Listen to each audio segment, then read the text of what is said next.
Hola, ¿qué tal? Mi nombre es Eduardo Ramírez Ríos. Actualmente me encuentro cursando la licenciatura de Derecho en la Universidad Virtual del Estado de Guanajuato.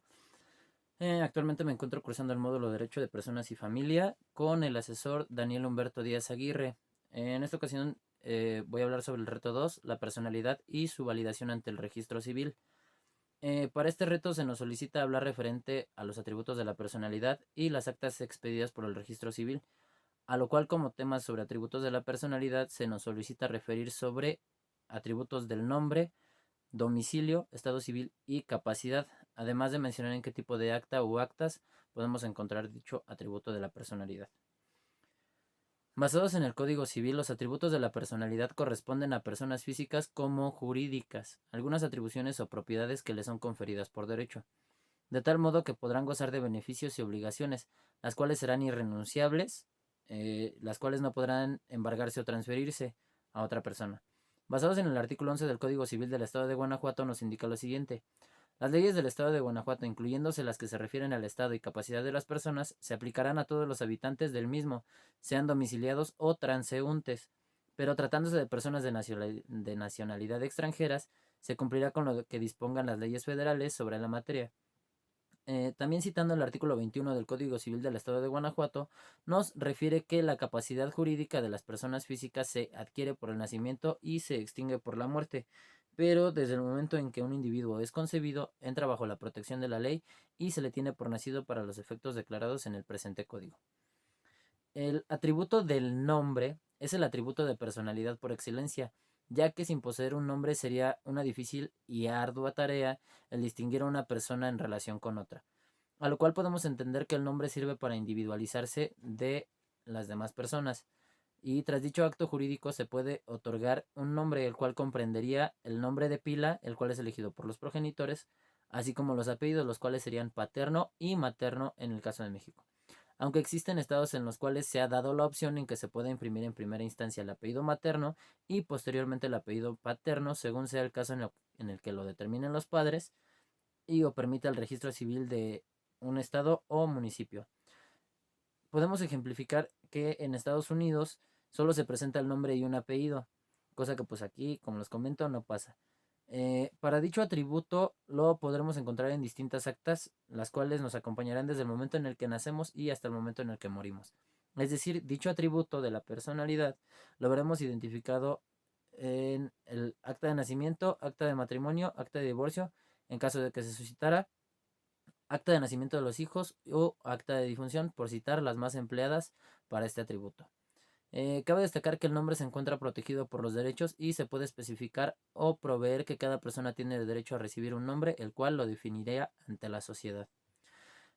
Para el atributo de domicilio, el domicilio como atributo de la personalidad individualiza a la persona física y la identifica de manera clara, dado que es utilizado para ubicar el lugar en donde la persona física ejercita sus derechos y de cumplimiento a sus obligaciones. En el caso de que éste tuviese ausencia de un domicilio habitual, éste se verá reflejado en el lugar que residen sus negocios o trabajo. Y a falta de ambos lugares, se dispondrá del lugar donde se encontrará el individuo para recibir notificaciones o demás que le sean impuestos. Basado en el artículo 29, párrafo segundo del Código Civil Federal, nos menciona que se presume que una persona reside habitualmente en un lugar cuando permanezca en él por más de 6 meses. Ahora bien, basados en el artículo 31, fracción octava del Código Civil Federal, nos refiere que las personas que residan temporalmente en el país en el desempeño de una comisión o empleo de su gobierno u organismo internacional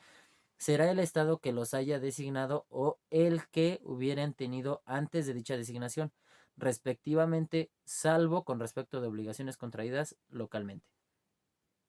Para dichos atributos se tendrán a disposición los siguientes y los podremos encontrar o ver citados en domicilio fiscal, domicilio de negocios, domicilio procesal y domicilio registrado ante la autoridad.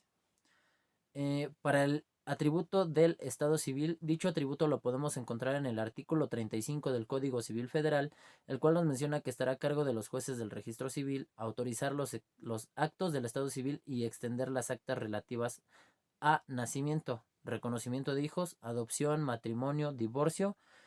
administrativo y muerte de los mexicanos y extranjeros residentes en los perímetros de las delegaciones del Distrito Federal. así como inscribir las ejecutorias que declaran la ausencia, la presunción de muerte, el divorcio judicial, la tutela o que se ha perdido o limitado la capacidad legal para administrar bienes. Dicho atributo se entiende como atributo de las personas físicas que implica en relación con su familia y con los miembros que la componen, lo cual jurídicamente está compuesto por una serie de derechos y obligaciones recíprocos, los cuales generan atribuciones propias de la familia. El Estado civil, como se menciona, es la principal característica de las atribuciones, ya que, como nos menciona el Código Civil, con este vienen diferentes atribuciones. En dado caso, el ejemplo de poder dirimir el estado civil de una persona dependerá de si existe un acta de matrimonio, de nacimiento de alguno de sus hijos, en caso de que estos existieran, o en el mismo reconocimiento. En el caso de la atribución de capacidad es la aptitud de una persona de adquirir derechos y asumir obligaciones, así como la posibilidad de que éste pueda ejercerla por medio de un representante o a título particular, a lo cual en este sentido existen dos tipos de capacidad, las cuales serán jurídicas o de goce, la cual es la aptitud de una persona para ser titular de derechos y obligaciones desde el momento en el que nace y hasta que muere. Basado en el artículo 2 del Código Civil Federal, la capacidad jurídica es igual para el hombre y la mujer. En consecuencia, la mujer no queda sometida por razón de sus sexos a restricción alguna en la adquisición y ejercicio de sus derechos civiles. Basados en los atributos que confiere el Estado civil, nos dirigiremos al registro civil para que en él podamos identificar los diferentes medios de registro que comprenden de una persona, los cuales van desde el acta de nacimiento y hasta el acta de defunción, a lo cual se entiende que el registro civil es el mediador entre el Estado y el individuo, el cual genera enlaces entre sí y estos a su vez derivan obligaciones.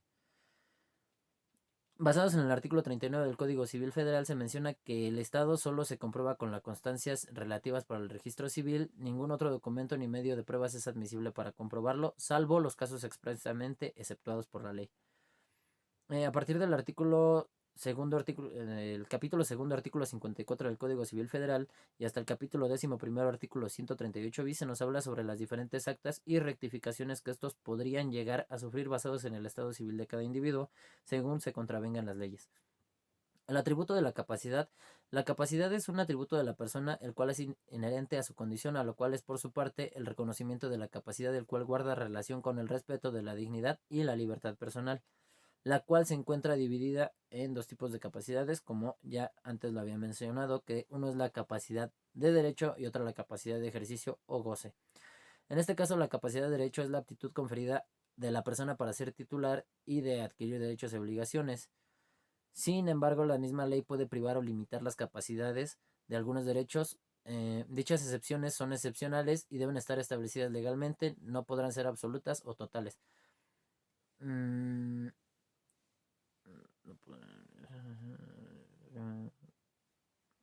a lo cual diremos que dichas restricciones serán basadas en relación con ciertos hechos simples u actos jurídicos.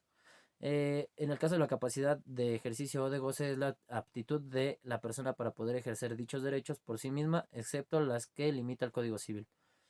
En este caso podríamos ejemplificar la capacidad jurídica conferida por el Código Civil, es decir, de un menor, en caso de ser heredero de un juicio testamentario. Al ser menor de edad, este no podrá ejercer al 100% las acciones que se le transfieren, sino que tendrá que ser por medio de un tutor. A manera de conclusión, los atributos de la personalidad los podemos encontrar en las diferentes normativas, sin embargo debemos apegarnos más al Código Civil de cada entidad o el Código Civil Federal, en el cual se nos muestran cuáles serían las normas de proceder para las documentaciones a las cuales un ser humano se vuelve con capacidades y obligaciones en el Código Civil Federal. Podremos versar sobre la atribución del nombre de una persona, la atribución de domicilio, el estado civil, así como la capacidad y obligaciones de estas atribuciones que se desprenden del estado civil, así como de la capacidad y obligaciones que, si bien hizo falta mencionar que las personas caen en la capacidad de personas morales, además de que hizo falta hablar sobre dos atributos más de los cuales las personas también poseen atribuciones, y estas atribuciones son las de nacionalidad y patrimonio. Les agradezco su atención y sin más por el momento me despido. Muchas gracias.